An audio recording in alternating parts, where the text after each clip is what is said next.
తిరుపతి జిల్లా చంద్రగిరి నియోజకవర్గం శెట్టిపల్లి ఉమ్మడి పంచాయతీలో ఉన్నటువంటి ఎస్సీ కాంప్లెక్స్ లో ఉన్న ఫలంగా ఖాళీ అధికారులు తెలిపి నాకు తాళం వేశారు అని బాధితులు ఆందోళనతో రెక్కాడితే గాని డొక్కాడని కుటుంబాలు మావి, మా కడుపులు కొట్టకండి, మాకు భరోసా కల్పించండి అని తిరుపతి బస్టాండ్ అంబేద్కర్ కోడలి వద్ద నిరసన వ్యక్తం చేశారు. ఈ కార్యక్రమంలో ఎస్ బాబు, చిరంజీవి, నల్లని నిర్మల, ఎస్సీ లోకనాథం, అరుణ పాల్గొని మాకు న్యాయం చేయమని అధికారులను కోరారు.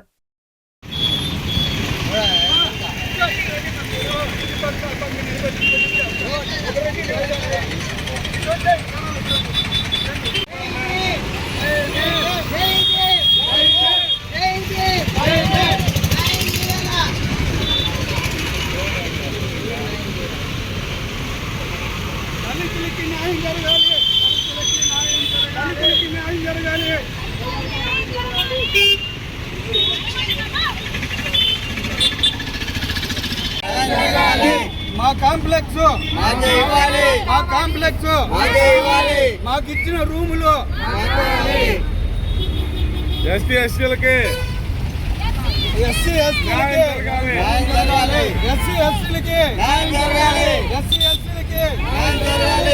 పోరాడదాం పోరాడదాం పోరాడదాం పోరాడదాం పోరాడదాం పోరాడదాం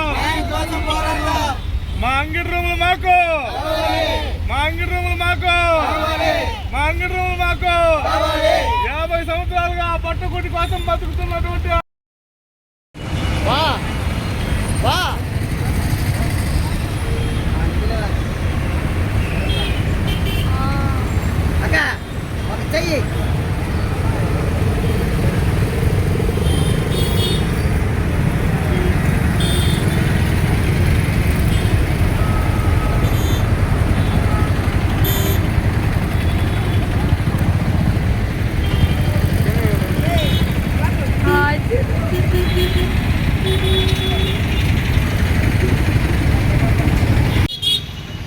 అయ్యా, నా పేరు అందరికీ నమస్కారాలు.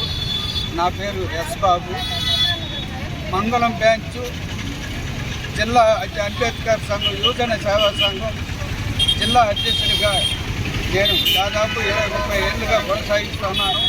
నాకంటూ ఒక కాంప్లెక్స్ 88లో నా పేరు మీద అలర్ట్ చేసినారు. అది ఆ రోజు 88 నుండి 2011 దాకా నేను దాంట్లో సైకిల్ షాప్ పెట్టుకొని నడుపుకుంటూ ఉన్నాను. ఆ రోజు 2011లో వచ్చి దీన్ని డెమాలేషన్ చేసి మీకు కట్టిస్తామని చెప్పారు. ఆ రోజు నుండి మేము ఒక నెల రోజులు గడి తీసుకొని కాంప్లెక్స్ మూసుకొని వాళ్ళ దగ్గర కలెక్టర్ ఆఫీస్ చిత్తూరుకు వెళ్ళి బేగాలు అప్పు చేసినాము. నెల రోజుల తర్వాత మూడు సార్లు తిరిగినాము. మీకేం సంబంధం లేదని చెప్పారు. చెప్పిన తర్వాత మేము మళ్ళా కలెక్టర్ గారిని కలిసినాము చిత్తూరులో. సారు మీకు మేము ఏదో చేస్తాము అని సారు కలెక్టర్ గారు చెప్పారు. ఆ రోజు 2010.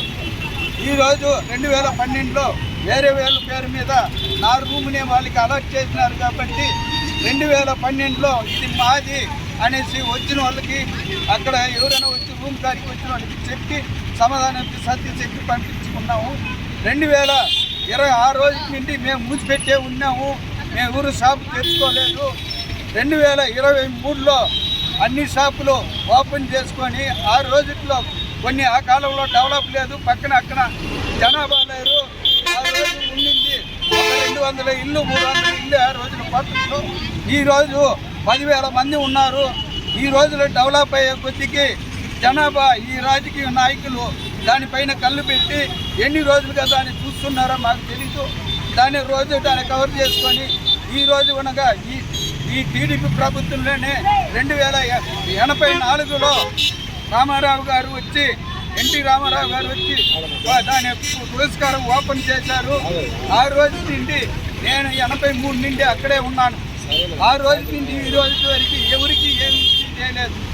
ఆ రోజు 2011లో వెళ్ళిన వాళ్ళు 2023లో నేను ఓపెన్ చేసుకున్నాక నేను పంచాయతీ వాళ్ళు వీళ్ళు వచ్చిన ఆ రోజు ఈ రూమ్ ఇక్కడ ఉన్నది కలెక్టర్ ఆఫీస్ కార్పొరేషన్ రూములు అని వాళ్ళకి తెలిసింది. అప్పుడు ఆ రోజుకి ఈ రోజు ఇప్పుడు ఒక 6 నెలలు 1.5 సంవత్సరం అవుతా ఉంది.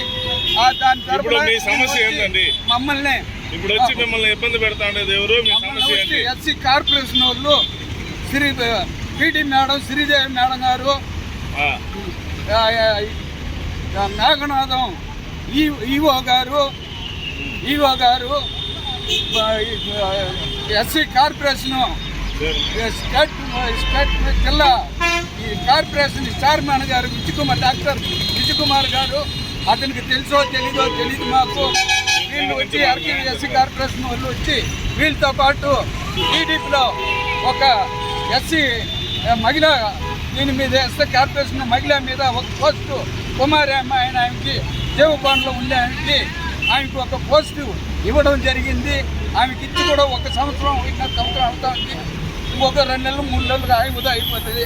ఆయన వచ్చి వీళ్ళంతా ఎంప్లాయీస్ తగిన విచారణ చేసి మాకు న్యాయం చేయాలంటే వీళ్ళని తగిన విచారణ చేసి ఈ అధికారులు వీళ్ళు కాదు మా మాల కుల మా ఎస్సీ ఎస్టీ వాళ్ళు బాధలు క్షమించి మాది ఏదైనా తప్పులు ఒప్పులుంటే మేము కట్టడం లేదంటాం, దానిపైన కడతాం. ఇన్ని రోజులు మేము లేదు, ఈ రోజు ఏం చెప్తారని చెప్పండి, మేము దాన్ని ఫాలో అయ్యి మీకు ఎంత కట్టాలా అనేది కడతాం. మాకు న్యాయం చేయండి. జై భీమ్, జై భీమ్, జై భీమ్, జై భీమ్, జై భీమ్, జై భీమ్, జై భీమ్.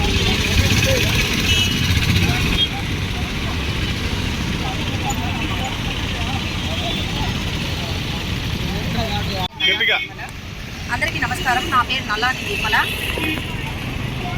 మంగళం క్వార్టర్స్లో ఎస్సీ కాంప్లెక్స్ ఒకటి ఉందని చెప్పేసి 4 షాపులు ఆల్రెడీ 40 ఏళ్ళ క్రితం కొంతమంది షాపులు పెట్టుకుని జీవనోపాధి కలిగించారనమాట. ఎస్సీకి సంబంధించి వాళ్ళని చిన్నపలంగా గత ఒక 1 మంత్ నుంచి షాపులు ఖాళీ చేయమని చెప్తున్నారు. అది చేసేసారు కూడా. వాళ్ళని దౌర్జన్యం చేసి దళితులపై ఇలాంటి అరాచకంగా ఇబ్బంది పెట్టడం కరెక్ట్ కాదని నేను అడుగుతున్నాను. కాబట్టి వాళ్ళకి ఏదో ఒక భరోసా కల్పించి వాళ్ళకి ఏదో ఒక జీవన ఉపాధి కల్పించాలని చెప్పి అడుగుతూ ప్రతి ఒక్కరికి తెలియజేస్తున్నాను. దళితులు నోర్లు కొట్టద్దండి, దళితులు కడుపులు కొట్టద్దండి, అదేవిధంగా వాళ్ళకి అన్యాయం చేయొద్దని అని చెప్పి మేము అడగడం జరుగుతుంది. 4 షాపుల పైన ఉన్నబలంగా కుమారి అని వచ్చి దౌర్జన్యం చేయడం కరెక్ట్ కాదు. విచారణ అనేది కల్పించాలి. ప్రతి ఒక్కటి మంచిగా మాట్లాడి సోర్స్ ఏంటని నిజానిజాలు తెలుసుకొని ఆ షాపింగ్ కాంప్లెక్స్ పైన వాళ్ళకు కూడా ఒక భరోసా కల్పించి ఆ తర్వాత చర్యలు తీసుకొని ఆ షాపింగ్ కాంప్లెక్స్ ప్రకారంగా లేదు ఇంకేదైనా డెవలప్మెంట్ చేస్తారనేది కూడా తెలియజేయాల్సిందిగా కోరుతూ దళితులకైతే న్యాయం చేయాలి, అన్యాయం చేయొద్దండి, వాళ్ళకి న్యాయం చేయండి. వాళ్ళు కూడా అలాంటి ఉపాధి మీదనే అంటే పేదరికంలో బతికేవాళ్ళు కదా, ఉన్న పనులకు వెళ్ళిపోమంటే ఎక్కడికి వెళ్ళిపోతారు, ఎక్కడికి పోలేరు. వాళ్ళకంటూ ఒక ఉపాధి కల్పించి వాళ్ళకి ఒక భరోసా ఇచ్చి గవర్నమెంట్కి కూడా చెప్తున్నాము. వాళ్ళు ఏమంటున్నారు అంటే మేము పురుగులు మనం తాగేస్తాం అన్నట్టుగా మాట్లాడుతున్నారు. వాళ్ళ పెద్దోళ్ళు కూడా మాకు ఎటువంటి ఉపాధి లేదు, దీనిపైన మేము బతికే వాళ్ళము, మేమందరం చచ్చిపోతాం ఎట్లా అనేలాగా నాకు చెప్పారు. ఎందుకు అలాంటి పనులు చేయడం? సో నేనేమంటాను అంటే గవర్నమెంట్కి ఒకసారి మా ఎస్పీ గారికి లెటర్ ఇద్దాము, దానిపైన తగిన చర్యలు తీసుకోకపోతే కూడా నేను వాళ్ళకి రిక్వెస్ట్ చేశాను. ప్రతి ఒక్కరికి నచ్చ చెప్పాను. కూటమి ప్రభుత్వం కూడా ఒకసారి గుర్తించి వాళ్ళకి న్యాయం చేయాలని కోరుతున్నాను. జై భీమ్, జై భీమ్, జై భీమ్, జై భీమ్, జై భీమ్, మాకు న్యాయం, మాకు న్యాయం, మాకు న్యాయం, మాకు న్యాయం.